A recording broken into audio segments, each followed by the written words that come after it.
I do want to ask about your guys' VS Code extension. I love talking about like the dev tools that these open source tools provide to like help you debug things. And Effect is doing so much. I'm sure that having a good developer tool alongside it really helps. So can you explain to us what the extension does and like maybe what are some plans for the future?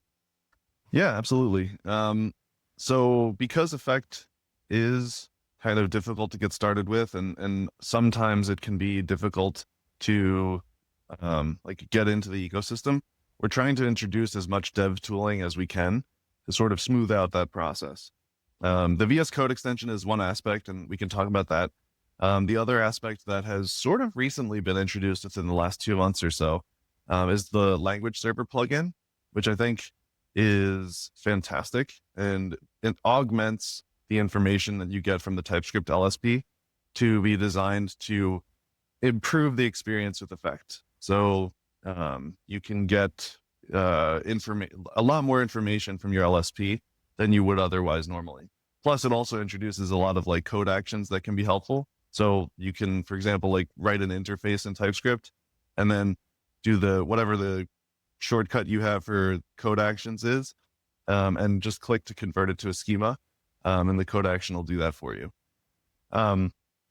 So there's been like a ton of work going into that LSP extension, just because we've gotten a lot of great feedback on it. So shout out to Mattia for all the work he's put into that.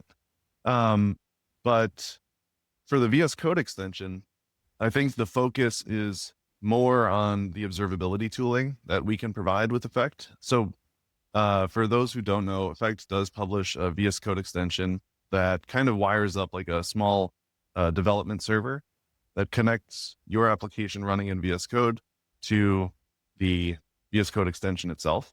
And we can grab information from the application and show it to you in a little bit of a nicer format.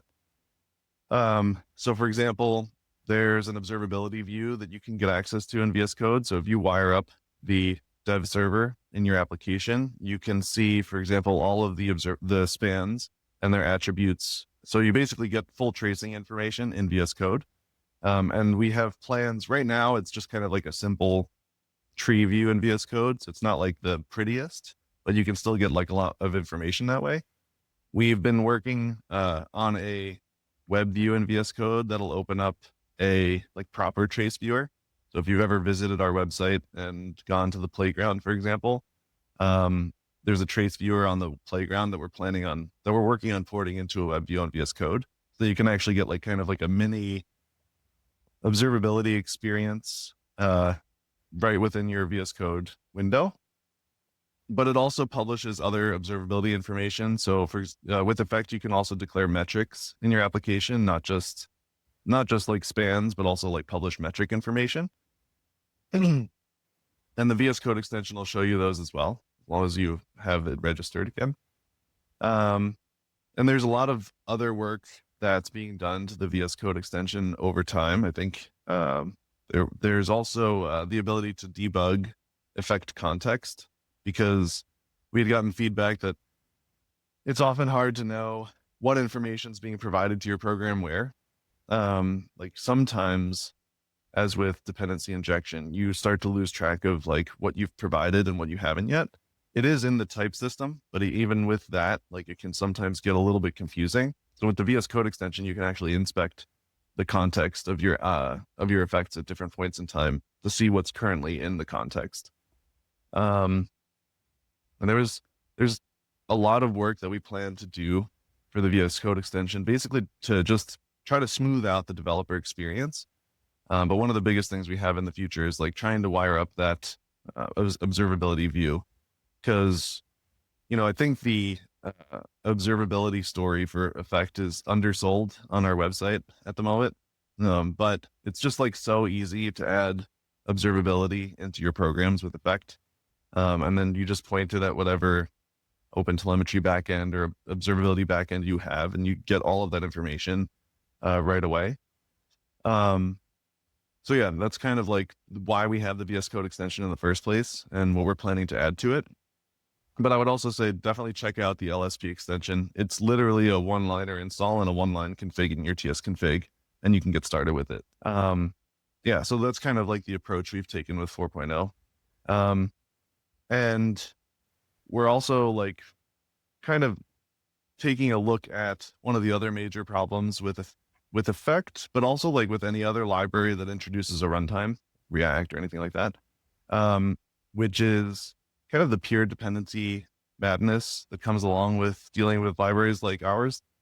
Um, so with 4.0, because everything is tree shakeable by default, everything is going into one package right now. So if you install Effect, you get like everything. You get the HTTP server implementations, you get the AI, you get CLI, you get everything. And everything will just be tree shaken away as long as you're using a bundler.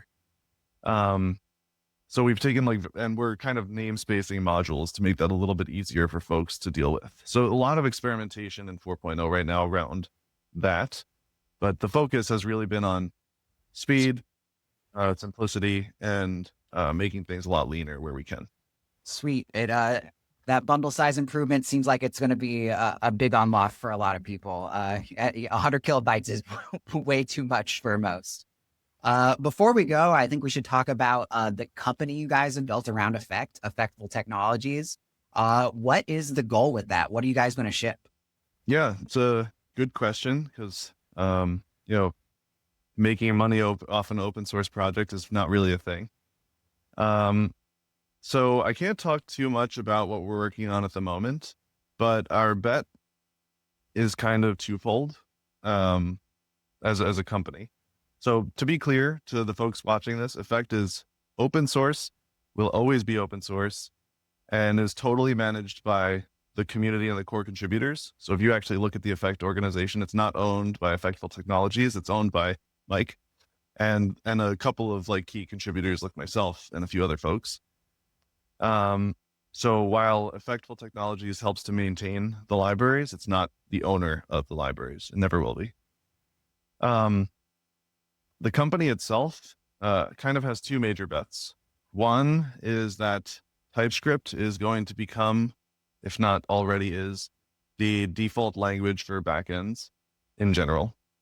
I think that there are so many use cases out there where we're seeing TypeScript just take over on the backend, namely AI.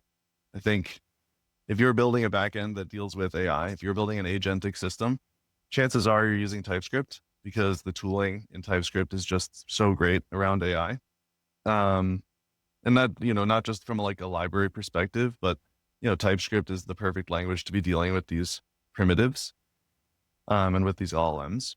So building agentic systems is like one example, but there are others out there.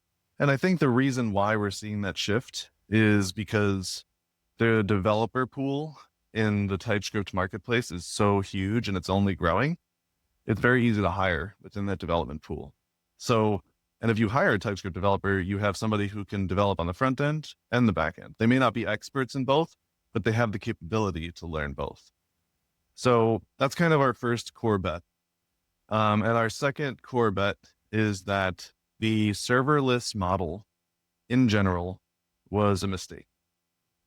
We believe that for the vast majority of applications, especially applications that we're seeing developed today, particularly again around AI, the serverless model doesn't work well. Long running servers are what folks want and need for agentic applications because agentic applications oftentimes function like durable workflows. You're dealing with many different LLMs, many different other API servers that you're trying to coordinate across many different machines. You're dealing with these types of durable workflow-esque environments that you need to put together. And there aren't very many great ways to do that in the space right now. So I'll kind of leave it there. But I can't really talk too much about what we're working on, but those are our kind of like two core bets.